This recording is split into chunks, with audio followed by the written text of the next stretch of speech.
连续4年米其林1星川菜餐厅马旺子。先说结论，推荐想吃环境好一点，味道也算传统，相对干净卫生的川菜可以来。大部分应该不是工厂半成品，看了下也不是连锁店，比商场里那些连锁店应该好得多。外地吃不习惯四川街边小店的可以试试，价格也便宜，踩不了雷。以后大面积开连锁店难吃别怪我，现在就深圳、成都2个店。综合来说，比王刚那个店强点，但味道我更喜欢王刚那个店，更接地气一点。这个店今天抱着不好吃的心态来的，一般网红开店都是割韭菜，我基本所有菜都点了。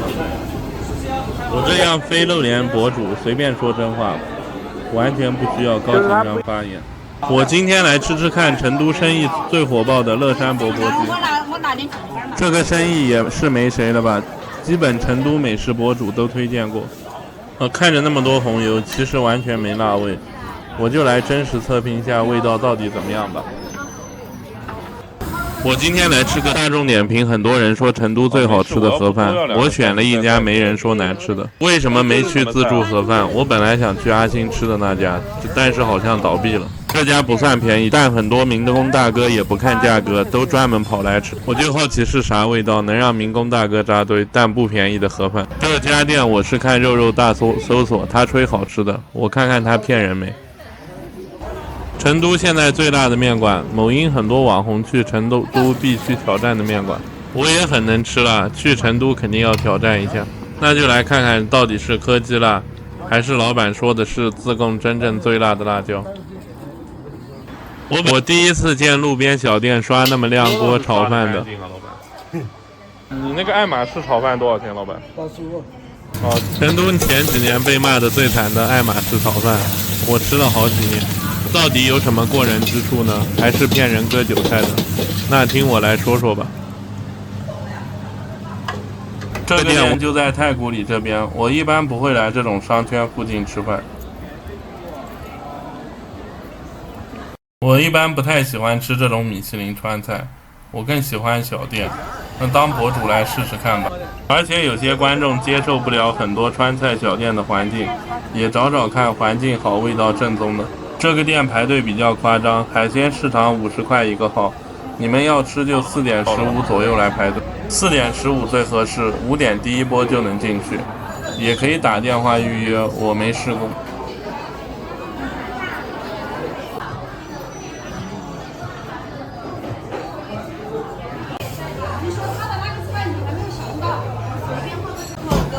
我叫他们来的。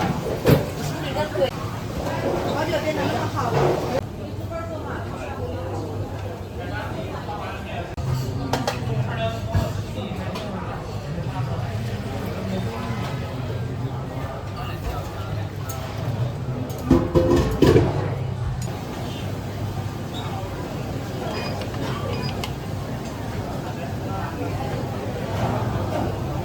哎，是这个是什么？这个是玉米饼。哦。那个您包饺子。啊？您这是包饺子？哎，是的，煎饺。这都是现包的是吧？对。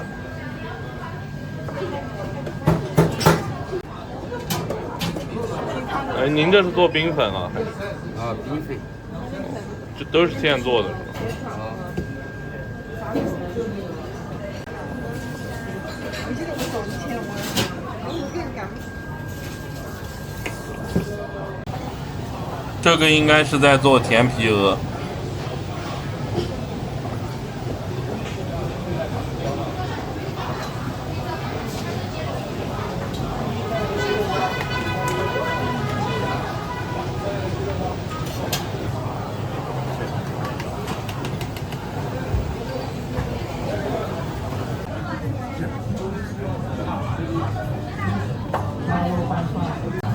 来，就拍个你们做的可以吗？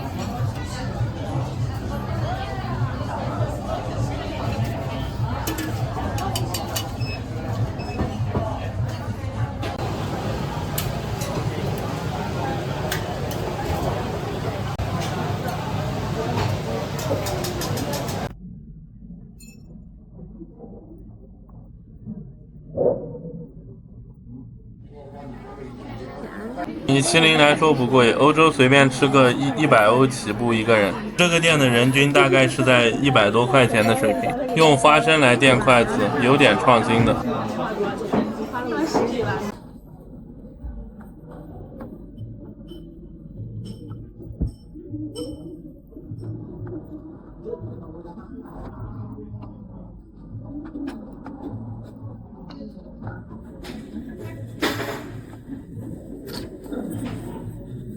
味道跟你买个路边摊的差不多，就这个才10块钱，还有汤圆，也还可以了。蒜苗回锅肉，哇，这太肥了。肥而不腻，味道就跟你点个外卖的差不多。猪肉的品质好一点，没猪骚味。酱汁没啥水平，微咸不太咸，切的刀工比外卖的好一点。味道普通但是正宗，这个环境这个价格，干净放心也还可以。我是当下饭菜吃的，如果不配米饭，那根本吃不尽兴。尝个菜能尝出个啥来？我觉得这蒜苗好吃，香香的。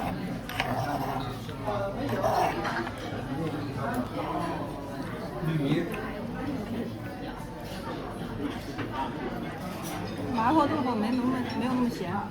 可以。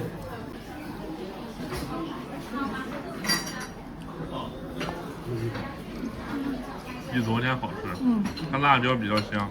麻婆豆腐入口是香辣，回味麻味很明显，完全不咸，比王刚昨天做的好吃。真的好太多了。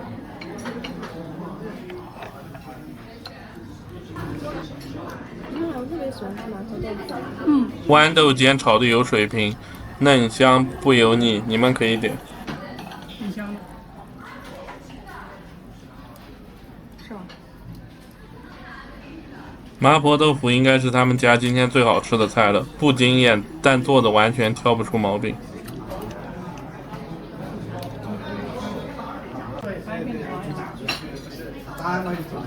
玉米饼有一点油，有夹心，味道还可以，女生比较喜欢。这是热品尝，鸡的话有鸡胸肉和鸡蛋血的。我不吃豆花。鸡豆花。鸡蛋。鸡蛋羹吧，就是。我也不知道，我先尝一点嘛，我看你能不能吃，你能吃我再给你。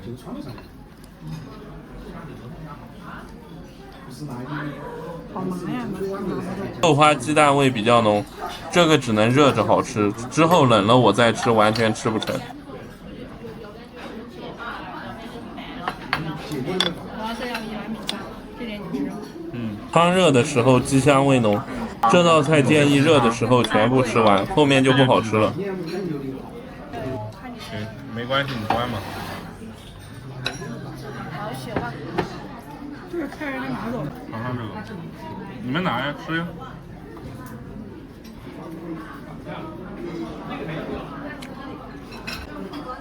你觉得辣吗？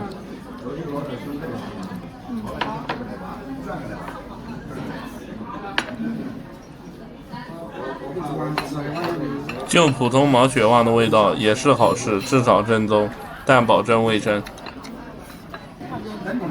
就你们反正还要回来的，对吧？这个午餐肉还挺好吃的，不像普通的午餐肉，有特色，吃着有点像国外的香肠。回家住吗？在酒店家。毛血旺里的内脏都没腥味，这个大部分店都能做到。我给你点撇了哈，这个建议你们吃刚炸出来。这甜对，要让它比较老，比较柴，换成鹅肉之后它口感更好一点。好的。鹅皮的油脂丰富，皮比较香，但是有一点压下去的腥味没压住，水平一般。昨天再给一点骚味的吗？昨天王刚那个鹅倒是没什么腥味。这是啥？这个是甜烧白，它红糖和糯米做的。那个菜就上去了。就这是啥？是四川。四川泡菜。没昨天王刚的免费泡菜好吃，太酸了，像工厂生产的。拌一下。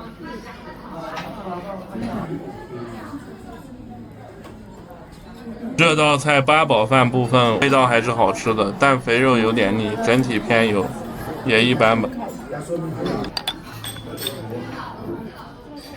现在鸡汤完全喝不成，腥味重还是酸的，没搞懂为什么。再来一下新菜，后面尝的话可以我们体验一下。好，你先吃。送了个糯米甜品，还可以吧？免费的话还可以。比上海那个老新鲜，味道正常多了。我严谨到把吃不完的菜打包回去冷了吃测食材。这个店名字有好多个，我听说老板注册人不是王刚。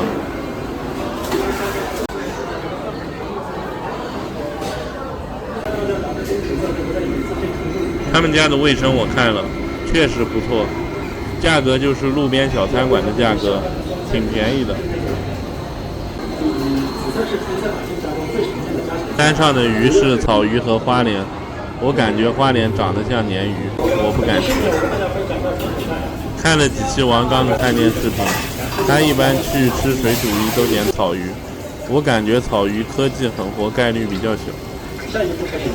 科普下酸菜鱼的科技很活，巴沙鱼、清江鱼、黑鱼，这些关键词自己去搜某音。说实话，我今天不是来蹭热度的话，我是不吃什么鱼片类的菜。我第一次接触是烤鱼类的金枪鱼，那个科技吓死人的养殖小店。后面又是接触酸菜鱼，分两种，现杀的是大部分或者科技养殖的，不是现杀的是巴沙鱼。你就去想一个逻辑，为什么河里的鱼能做到就一根刺没腥味全是肉？如果真的是什么上得了台面的东西，那所有海鱼已经没有存在的意义了，就直接降维打击秒杀。我说前面一段话估计要被骂死，全是小米的电饭煲煮饭。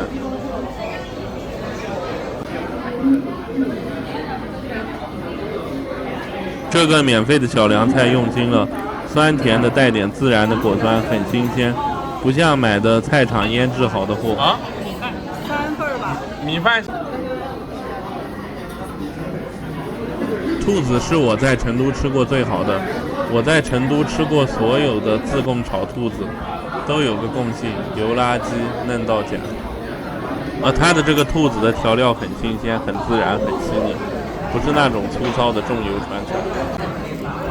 而且炒的是路边小店的味道，不是大酒店的味道。兔子软嫩度刚好，我建议你们点。他的这个做法只能是不缺钱的做的，换个凑钱创业的，就这个价位绝对做不出来，就这种细腻度。和技术无关，跟成本有关。我今天吃的所有菜基本都不咸，除了麻婆豆腐。等一下，我看一下啊。鸡还可以，没腥味，料汁就普通水平，但没吃到什么连锁店的科技味，像什么百味鸡之类的。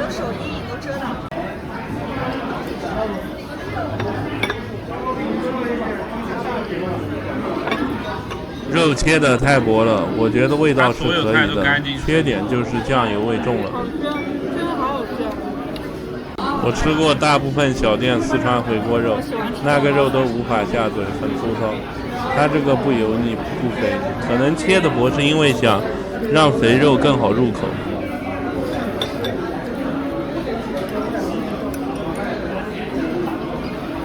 鱼就是水煮鱼、酸菜鱼该有的，没腥味很嫩。我奇怪是刺那么多的草鱼怎么做到的？就是都是有细节，而且干净卫生，而且食材可以。就麻婆豆腐热着的时候味道还可以，后面放久了太咸了。我觉得这道菜是所有里最差的，但是不难吃，味道还是可以的，只是其他菜确实是比较好。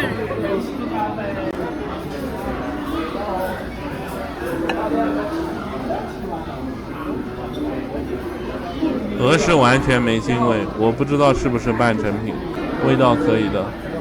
因为王刚还有个卤菜店，我不知道是不是工厂里生产送过来的。它的夫妻肺片也不会像菜场或者小店那种味精很强的，用料还可以，味道普通。我是比较喜欢吃它这种夫妻肺片。包菜猪油炒得不错，比普通小店好。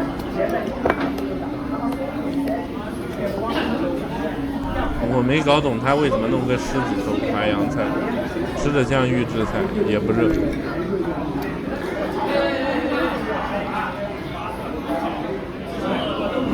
我比较喜欢吃这种切的比较薄的回锅肉，吃着肥肉不过多，也不油腻，偏干香。它这个店能超越70%以上的川菜馆，因为它用的油比较好，食材新鲜。我在成都吃过大部分川菜，油绝对没它好。我看了下菜单价格、人员配备、投资，感觉它应该不怎么靠这个赚钱。因为大部分做餐饮的，像这种成本，我觉得用不了这种食材。不是说这个食材多好，而是川渝地区油用的量确实大，而且东西价格低，很多没办法给你用好食材。别人是出来赚钱，不是做慈善，也不是实现梦想的。这个店我感觉大部分人都吃不懂，因为它这些菜做法偏传统，没什么惊艳创新的做法，听着牛逼的食材，就是材料新鲜。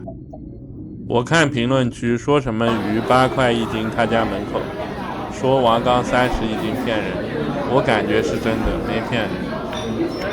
我吃了这个鱼，然后马上去看视频，他介绍了这个鱼的养殖方法。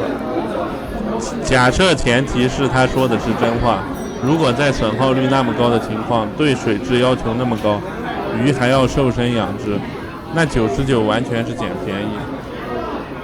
我感觉卖300都可以，前提是他说的是真的。因为让我相信的点是刺那么多，刺多就让我觉得不是鲶鱼系的，也不是科技养殖的。如果是超级便宜加没刺加没腥味加嫩，我不太相信存在这种正常这种便宜的食材。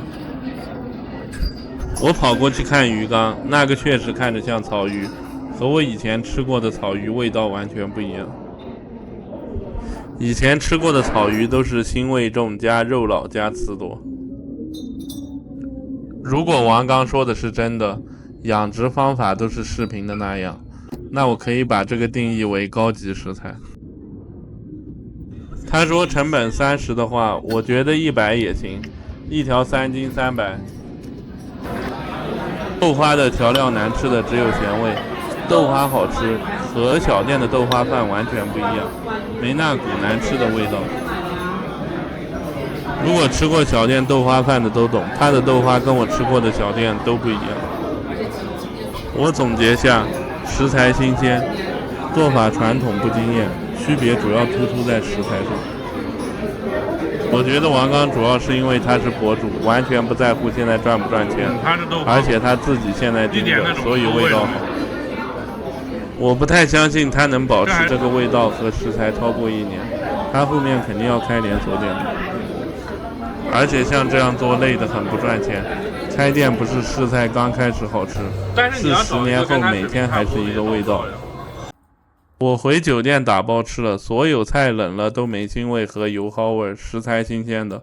我所有菜都没加热，全部吃完了。写的 Rare Air， 所以我不知道这个配色。说真的，那个鱼我想给4颗星，主要这一块我不太懂，怕被骗。我个人觉得就还蛮有意思的配色，无法评价到底好看不好看。蛇年版本我们之前看过一个配色，其实各大网红主播都拍过这个钵钵鸡，热度、生意、火爆程度肯定是成都第一的钵钵鸡。他这个开店理念我很喜欢，完全不开连锁店。他打出这个字样好像是因为高仿太多。在我们华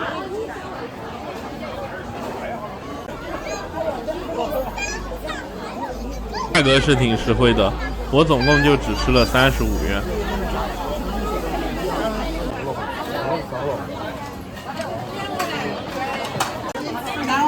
我拿点平摊嘛。我拿了几块，还有你。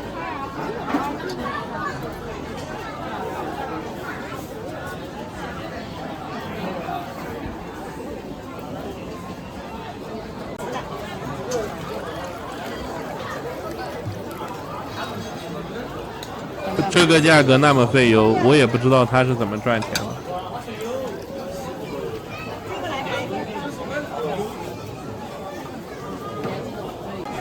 椒的。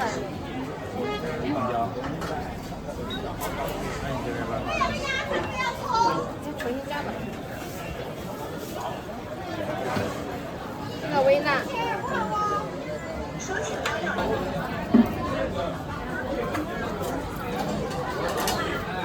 要加热了，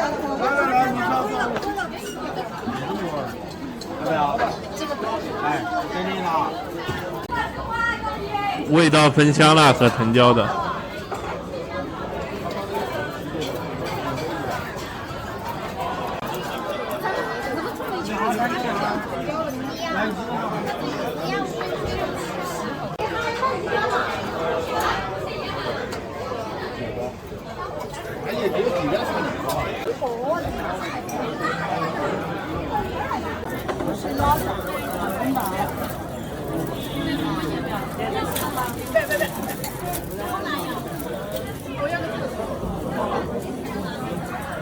阿姨手接触到了没有？我也不知道。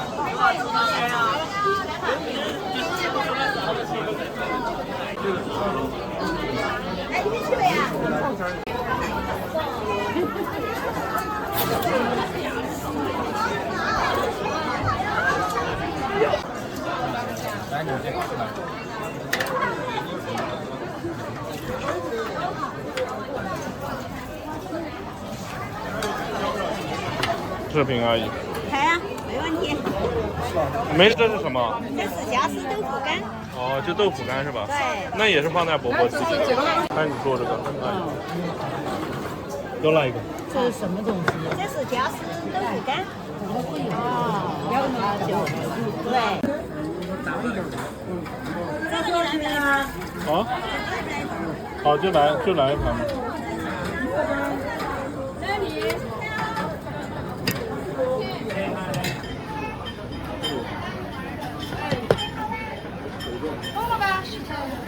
鸡胗有点咸，刚开始吃的时候觉得还行。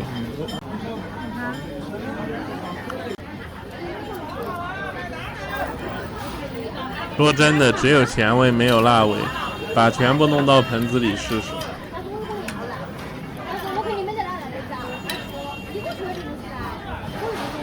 还挺好吃。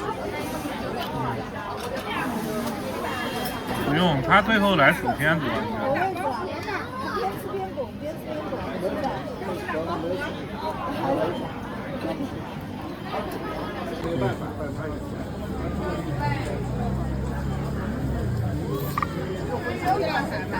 五谷鸡爪还行，吃着就是一个泡椒鸡爪的味道，挺方便的。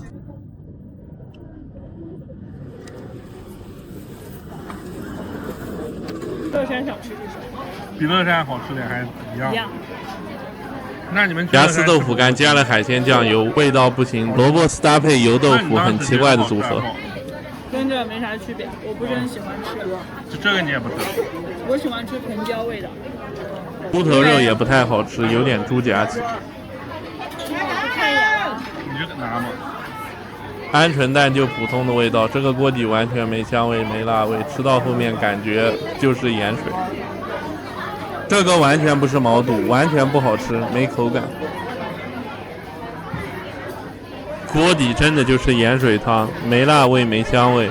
来川渝，我个人建议还是吃火锅为主。钵钵鸡有一家比这个好吃的，我下次来成都给你们拍吧。那家好吃的点在于老板比较珍惜他的汤底，说明有成本，也不咸。小店收拾得干干净净，下次来成都再给你们拍吧。这就没有红油了，我觉得就是一个盐水。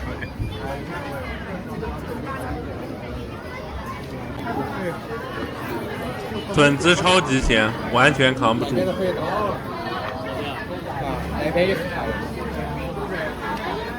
牛肚腥味有点重，不知道是不是材料不好。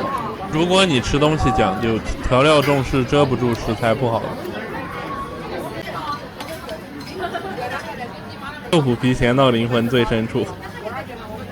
钵钵鸡、串串、冒菜，这些都是火锅的低配，还是火锅好吃。火锅的底料相对这几个是精心制作的，菜品质量也相对好一点。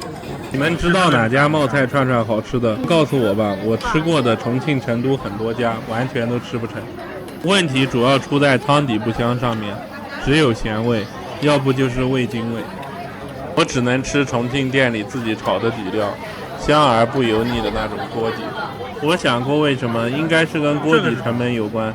做餐饮太卷，这个才5毛一串，锅底免费，就这怎么赚钱？我觉得锅底能赚一辈子，才可能有现炒的。这个豆腐干跟重庆那个薄豆干比，完全就是小孩的味道，厚度一点都没有，口感完全都没有。又吃了一个，醋味太重了，海鲜酱油的味道也太重，口感深的油豆腐，完全吃不来。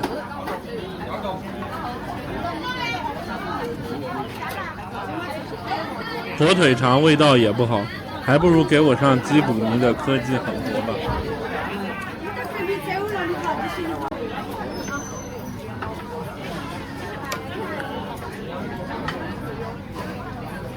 牛肉超级老，完全吃不来。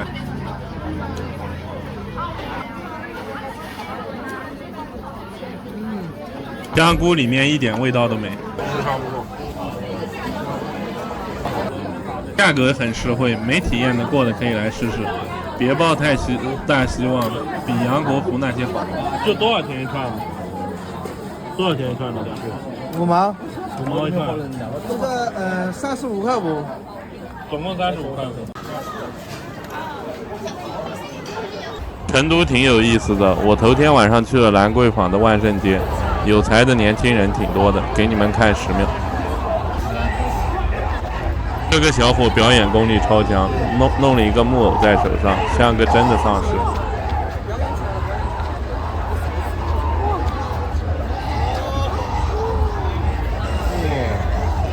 真像。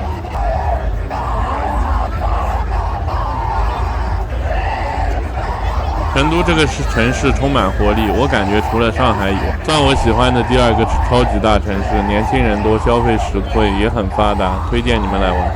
四川人头脑灵活，容易沟通，服务意识好，来成都玩很享受。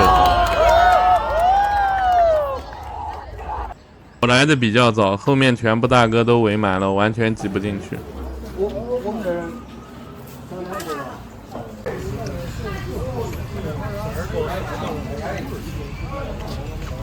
猪肉看着还是新鲜的，11点不到来的，已经卖了一波了。15、20，2荤1素。要个20了吧？是，那几荤几素啊？你看你咋配嘛？2荤1素。2荤1素。就要个这个吧。再来个。这一勺给的确实多。血是什么肉？是什么菜啊？小荤也可以打2个，这边是小荤。大荤就打1个。我要这个吧，回锅肉吧。那就打个素肉哈。哦，对。没事，我要不多要2个菜，你再算钱也行。要的。就这是什么菜啊？打走嘛，在这儿吃。我在这吃。就这什么菜？猪肉烧排骨。我要不要个那个吧？就30。没关系，你随便算。土豆烧排骨要一个。今天菜都没好多了。然后再要个素菜吧。这个。好的，不要。就这个。我想一下，我要个血吧。就30个。好。免费的排骨萝卜汤。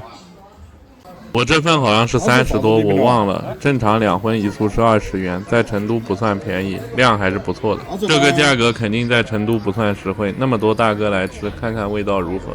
肉大搜索，反正说好吃。这个应该是凉拌白肉，味道不错，肉不柴，不像冻肉做的。这种价格主要看是不是僵尸肉、冻肉做的，而且不咸，味道还是可以的。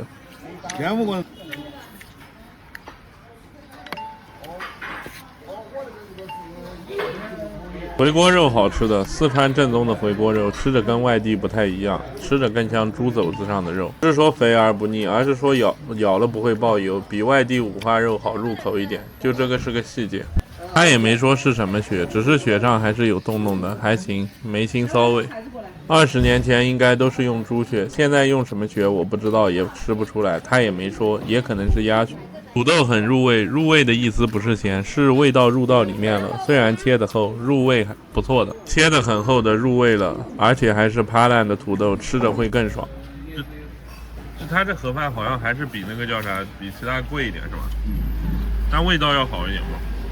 对，跟旁边四川老哥聊天，我就感觉比平均的要贵。之前吃过建华白肉，我吃了一口就走了，我觉得味道还可以，帮人打包一份回酒店。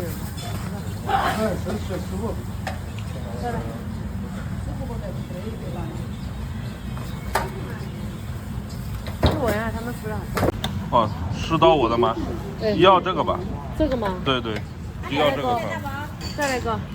那个蘑菇炒肉。这还能打个啥？素菜。只能打素菜了。青菜要不？那个要这个吧。这个20个行不？啊，对。好，这就20个哈。好。它这个回锅肉的红油和酱油不太一样，跟普通这种价位的比，完全不咸不辣，还很香。虽然看着品相有点粗糙，但我感觉怎么这个比王刚和马旺子的回锅肉要更正宗。就这种卖相，确实在稍微好一点的店上不了桌。味道不说惊艳，但感觉就是不一样。我也吃过盒饭建华白肉的回锅肉，你们搜下很多网红拍，那个回锅肉看着也粗糙，吃着也粗糙，吃一口就没食欲了。就这个不一样，特别香。豆角炖烂了，吃着像东北菜的炖豆角一样，而且带红油，完全不辣，还是不错的。排骨有点垃圾，冻排倒是应该不是，就菜场边角料。没肉的那种，还带肥的，烧的也不好。我也预料到了，我就想看看它会不会排骨让我用料惊奇。如果是吃太便宜的，我建议你们都别点排骨，因为排骨特别贵。女的不太建议来，就特别年轻的，看这种品相环境，基本吃不太习惯。我说这个话不是高情商转弯说不好吃，就这个盒饭，我下次去成都肯定还会再吃一次。就不是说它多好吃，味道很惊艳。是我还没吃明白，我也不确定它到底是不是真的好吃。有些店要吃2、3次才能吃明白。你们会不会有这种感受？去一个店第一次吃觉得还不错，第2次吃就觉得不行了。我这次吃还是挺满意的，五花肉确实好吃得很。我以前吃不惯这种五花肉的，肥肉瘦肉分开了肯定不好吃。我一般都是吃肥瘦相间的，没想到我这次吃这个五花肉，光吃肥肉都还可以。吃着像那种很弹的猪蹄的口感，确实挺神奇，所以我感觉还要吃2到3次我才能完全吃明白这个店到底行不行。我用逻辑推导也不一定对，我想着20元这点菜，民工大哥可以吃10多元的自助了。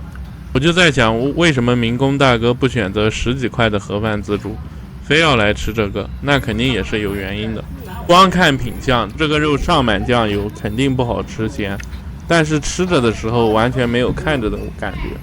我又去翻了下点评，开了10年，3个差评，没人骂难吃，确实挺厉害的。你们去翻成都一些很实惠的快餐店，狂骂难吃的很多的。觉得如果你们去四川成都旅游的话，能吃肥肉的可以去试试，女生不建议去，要有心态去吃这个店，要成熟的心态才能吃得了。我看视频我都接受不了这么多的肥肉，但实际吃味道真的不太一样。我看点评很多人说这个是成都最有水平的凉拌白肉，连大饭店都做不出来。我自己确实在成都的大饭店也没吃过比这个味道好的五花肉。总结一下，品相粗糙，环境粗糙，盒子粗糙，但粗糙不代表脏，我倒是没看出脏来。味道不惊艳，但是就是感觉五花肉类的有点区别，也不咸也不辣，口味也不重。食材应该用的都是市场新鲜的。如果不是太纠结口味和非要吃有区别的，不建议专门去。就这些平价小吃，就再好吃也征服不了大部分吃的不够心态成熟的人，也不会让他觉得比一次海鲜自助、牛肉自助好吃，或者吃个品牌连锁店。成都生意最火爆的烤兔没有之一，现在生意还没以前好了，以前基本都要排队1个小时左右才能买到。这家店与其他连锁店的核心区别在，兔子从生的都从店里加工的。我要一个那个五香手撕兔，然后要一只，我现在吃，就不要抽真空。现在吃就是打热，你晚点吃。对，直接打热吧。你有现烤出来的吗？都是现烤的，但是它调料一般就凉了。不是在工厂加工的半成品，然后拿到店里烤，或者工厂烤好送过来卖的。我记得上次我吃是夜里现烤出来的，相当好吃。拿回酒店以后，我觉得味道就差很多了。我这次还拿回酒店，冷了又加热，看看味道有没有变化。我也不知道线上购买味道会不会一样，反正看很多顺丰来店里拿货的。我之后也会扫码购买一个，看看味道怎么样，然后发在 YouTube 动态帖子里。这条街很多卖烤兔子的了，排队跟以前比差挺远的了。你们看左边这顺丰打包箱子很离谱，这种销量的能坚持在店里制作而不在工厂制作很少。我说这些话是我喜欢在客观里找差异性，但是对吃喝小白来说可能听不懂原因是为什么。我就说下结论，如果是店里制作味道好的，比工厂流水线生产的好吃，味道会好很多。基本能卖到这个量级别的，我见过很多名小吃全部都转工厂生产了，然后都开成连锁店。像这个店成都我查的只有2个店，很难得老板能保持初心。真正赚大钱还是要像周黑鸭那些搞成工厂生产，在上市圈前能发财。我也不想说为什么工厂生产味道会没有原来店里做的好吃。我说这些东西的目的是要观众看我的节目，不是浪费时间，是真正能收获到东西，能尽量吃到好食材的东西。那就像上个视频爱马仕炒饭的猪蹄，我强调鲜猪蹄和冰冻猪蹄的原因，是想看我视频的老观众以后去吃老妈蹄花，可以注意一下他用的食材是不是冰冻猪蹄。理解不了的人我也管不了，我频道的本意是想让我的观众少被骗，让我们国家的商家都进步。那个视频我又被取关又被踩，还是有人听不得我说别被骗了的话。说回这家店，我问了阿姨，她告诉我他们是从生兔子在后面烟熏的，烤架最上面那一层全都是生兔子，就这个是她告诉我的，我也不确定后面是不是从生的兔子开始生产的。我以前就吃过这个店，我虽然能吃辣，可我觉得他们家最好吃的是五香的，辣的不太好吃。我能吃辣不代表我每个菜我都要去吃辣的，我只吃店里做的他最擅长的。我一般去任何店里都是问他擅长什么，不是我喜欢吃什么。万一我喜欢吃的不是他擅长的，他按我喜欢的去做也不好吃，那我来吃的意义是什么？我吃这类兔子的店，我还有一个理解和心得。我以前也比较喜欢吃腿这个部位，因为按我的理解，我以前的理解，腿上的肉是最好吃的。其实真相是一个全兔上面扯下来的腿，肉香味会比单独一个腿的要高。那就好比你煮鸡汤，一个鸡煮的会比你直接丢几个腿进去煮的汤要香。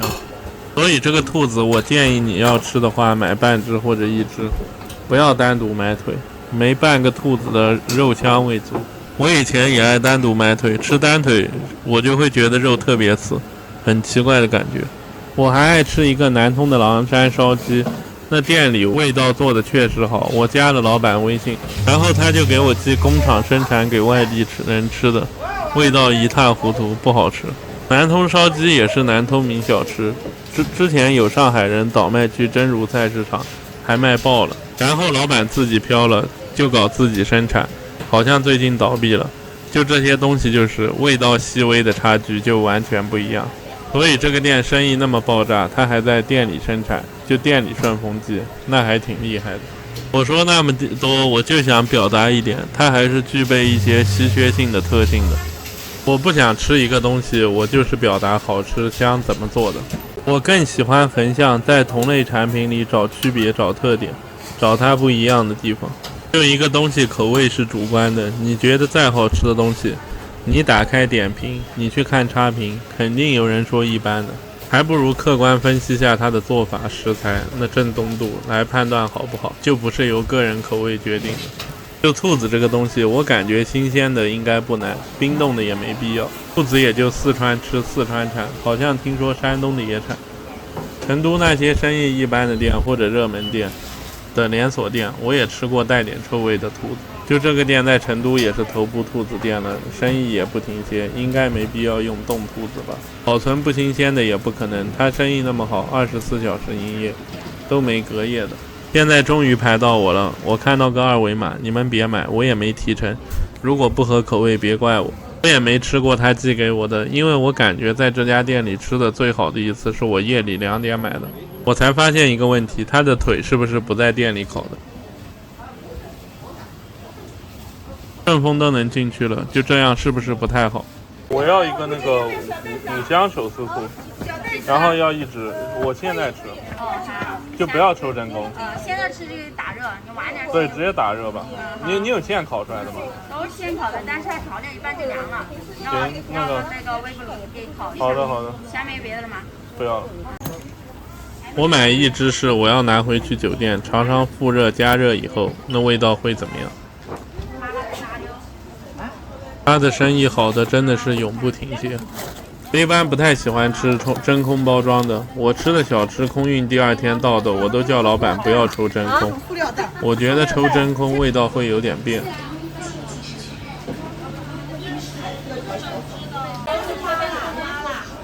我也不太推荐你们买它空运的，还是去店里吃热乎的好，那味道肯定不一样。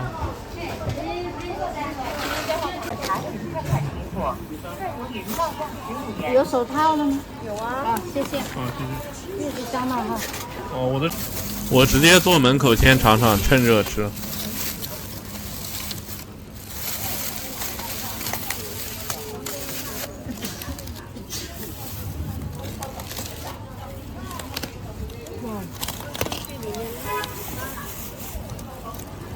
你们能看出区别吗？我今天买的看着粗糙，油多花生多，而且切得很大块，味道确实没夜里现烤出来的好吃，有点湿润，焖久了，而且不干香。兔子是完全没有兔腥味的，它烟熏技术应该就是去腥味的。我下次去买，我想试试不放油、不放花生、不拌是什么味道。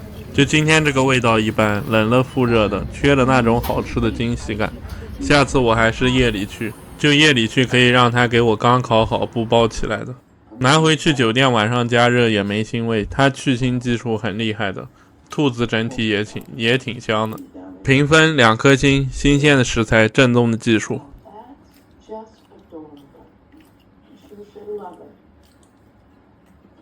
我本来计划先去吃吃看 YouTube 老网红面摊3有路卤肉面的，问了旁边小超市，说最近检查没出单，那就去新的成都宵夜网红面馆试试看。这家店只有晚上开，我没拍好，附近一圈全部坐满，店里坐满，生意不错。他们家牛肉面有爆辣的，我试试看。我去搜别人视频，他们那些网红博主都说辣。我要个爆辣牛肉，老板。然后就再加个这个吧，再加个对，再加个卤肉。33号，所以一碗中辣牛。四川五花肉做的味道确实厉害，就这种肥肉我在外地是完全吃不来的。牛逼的点在于吃的这种品相肉好像在吃卤猪蹄的口感，也不是每家店能做到，水平高的能做到。我在外地好像没吃过这样细节的。辣椒挺好吃的，是哪的辣椒？自贡的。哦，反正刚好，就不会那种科技的辣。爆辣你还觉得刚好啊？刚好，它只是水有点烧，它不会像吃云南那个直接要去洗胃。这个它就是辣椒辣嘛，纯的辣椒绿色的。对，你这个应该是天然辣椒。对。因为科技的那种就这个辣嘴不辣肚子。对，它不辣肚子。还给你煮面。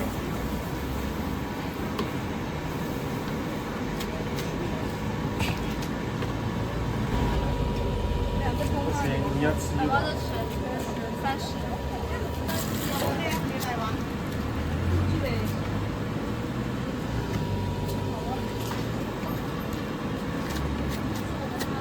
微信收款30元。反过来做，我看一下哈。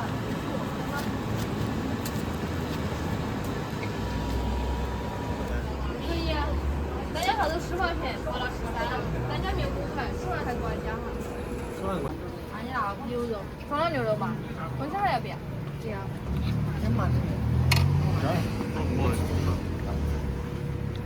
到碗底哈，帮我拿个袋子。啊。先校正一个网上的错误信息，中国最辣的不是江西，是云南。云南傣族经常吃的涮酸辣，只要你是正常人，基本吃2个都要去洗胃的。这不是你能不能吃辣的问题，是你的器官承受不了。如果不太了解我说的，可以自己搜搜什么是涮酸辣。云南的小米辣虽然长得跟江西、湖南差不多，但是品种不一样。云南不是所有民族的菜系都是辣的，所以不出名。其实大部分美食博主对吃都不太懂，所以也不太了解到底哪里能吃辣，乱科普。除了牛肉以外，其他浇头应该走的都不是很辣的风格。成都一般的口味都是微辣，主要还是吃香。我能吃辣，但我喜欢吃的大部分菜系都不是辣的，辣只是我擅长的一种菜系。我个人更喜欢食材的本味，只放点盐的或者放的少的。真正的味道不是靠调料，猪油都比调料好吃，如果运用的好。本期视频我也是想跟大家聊聊我对辣的种类和辣度的理解。我们老板我喜欢那个大家不管怎么样，人家招的来。这个卤肉蛮好吃的，我早知道应该加2到3份。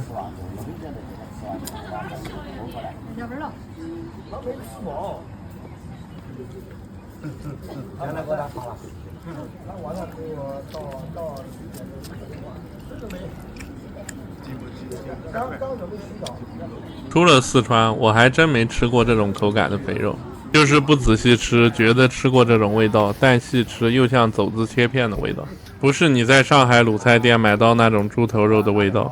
重庆我都没太吃过，应该只有四川人去了外地才吃得出来那些肥肉不是老家的味道。这个面看着不辣，也一般般吧。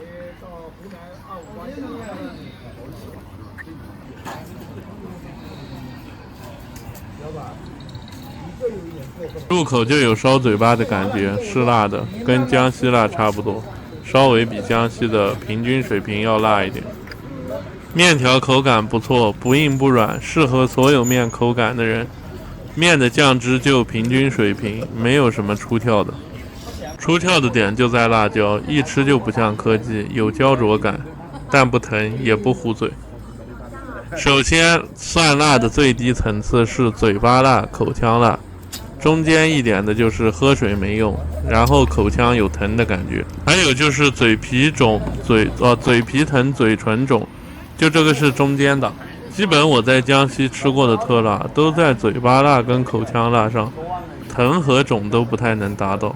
最辣的档次就是我吃过的云南涮涮辣，直接让你30秒能体验到食道和身体分开的感觉，食道被烧的感觉，想马上就打120。我是吃了半个辣椒就这样的感觉，我觉得1到2个应该进医院没啥问题。我看某音很多网红挑战也有进医院的，基本吃一小点就不敢挑战了。作为我的观众，看完我说的可以去查查，以后也就没必要看江西辣的视频了，看到笑笑就好。江西菜也蛮好吃的，以后有空去江西挑战一下，也拍拍视频。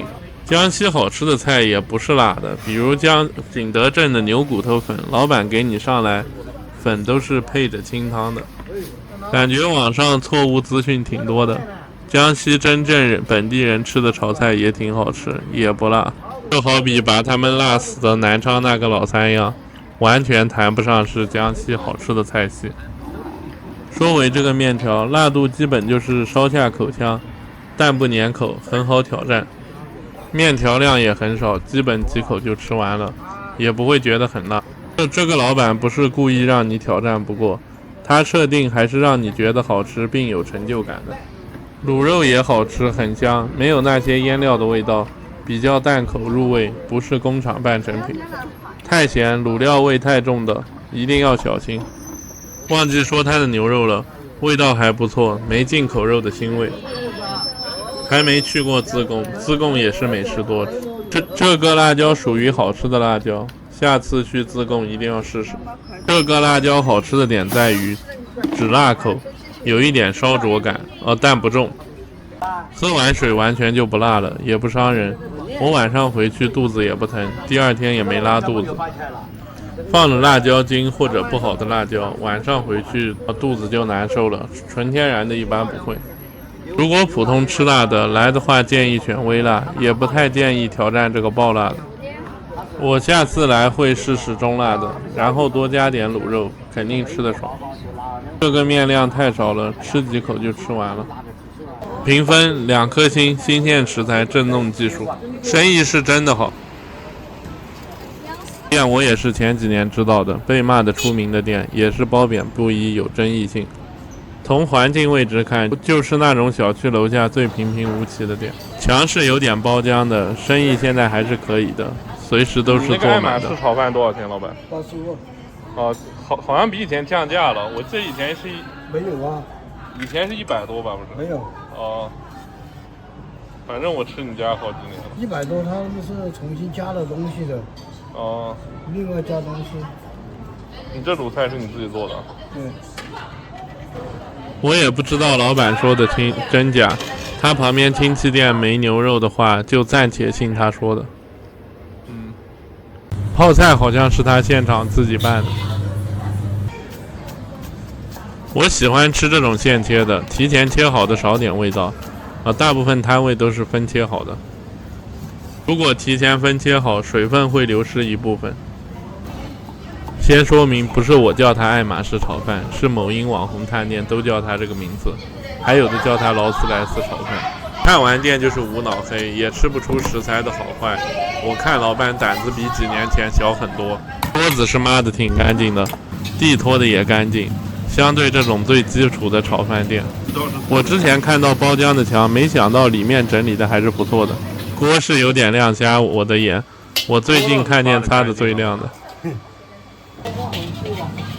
你这还戴口罩做啊，讲究。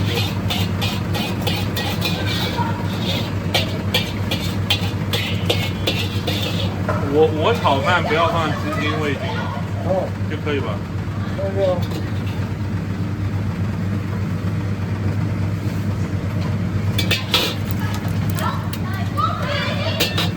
其实它的肥肠炒饭是22，还加了猪耳朵，还有豆腐干和鸡蛋是36，其实并不是天价。85是所有都加，其实所有都加都没法吃了，比例不对，不好吃的。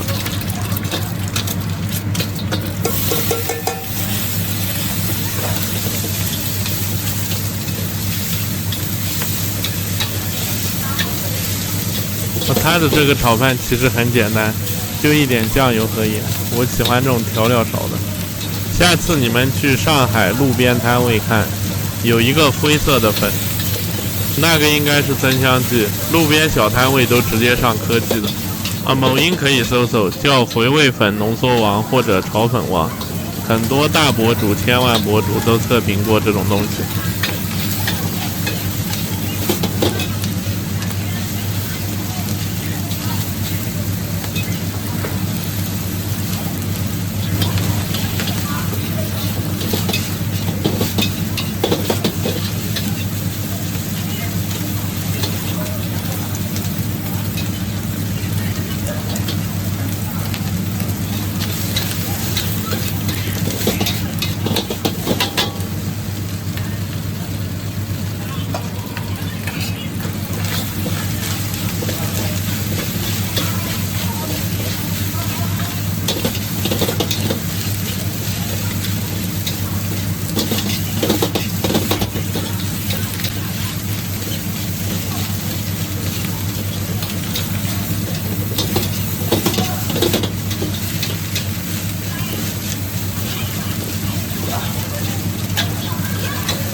它的炒饭水平技术虽然没鼎泰丰高，但价格比55的鼎泰丰鸡蛋炒饭划算实惠多了。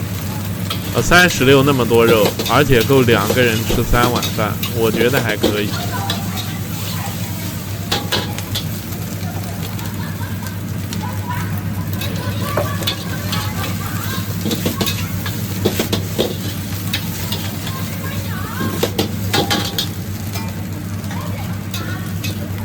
你这猪蹄汤是你在店里炖的？对，家里肉好像。哦，谢谢老板。哇，他这些碗其实真的很干净。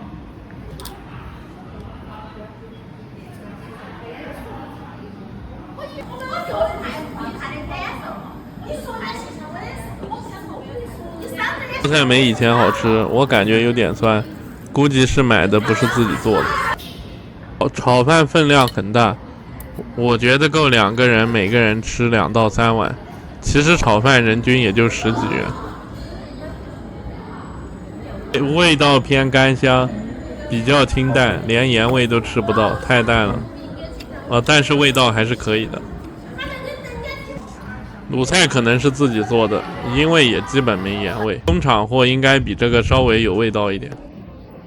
它的猪蹄是我吃过川渝小店里就最好的，不是说技术好，是唯一我吃过不像冰冻猪蹄的。技术还可以，你们看视频都知道，猪蹄软嫩趴烂，辣子调的跟别家完全不一样。辣椒油辣度等于0，麻度等于0，但是香味胡辣味很好吃。炒饭味道一般，火候也不行，料多吃着满足，也不咸干香，就总体吃着还是可以的。肥肠处理得很干净，完全没臭味，且碗底没有一滴油，忘记拍了，不油腻。我来70%是为了吃老妈蹄花的，它的这个猪蹄51个，不便宜。猪蹄汤也好喝，就中药味的，不是勾兑的。重庆、成都很多小的网红店或者连锁店，还有抖音火的，我吃过一些，很多都有腥味或者弄得不干净，要不就是连锁店把猪蹄搞得太腻，汤放了什么东西也不知道。比较喜欢吃像这样家里自己小锅熬的，就出了四川你还真吃不到就这种味道的猪蹄。你在家里还复刻不了，它这个不腻，还有中药味，辣椒油香的不得了。像这样的我觉得外地是没有的，我在外地也没吃过这样的。打着四川老妈蹄花的特别多，但不是一个东西，你来吃过就知道了。就算四川也有很多店没它做得好。评分2颗星，新鲜的食材，正宗的技术。